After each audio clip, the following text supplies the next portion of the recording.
This video is intended to be a short update on the performance of the spring boxes. While the second spring box is flowing the way it's supposed to and not an overflow, this spring box is currently in an overflow condition. As you can see, the water is running out via the overflow pipe. I took the cap off of the outlet line to determine if it was clogged, but it appears to be running rather well.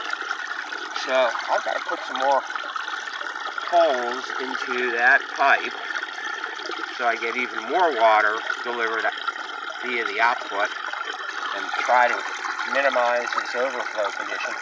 I don't get a chance to test this out that often, but it just so happened we had a line of rain run through last night, and you can see the results.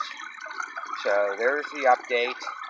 We're actually getting more water out of this spring head than this pipe, even with all the additional holes that I drilled in it. So I'm going to have to come back and drill even more holes. So that's the update.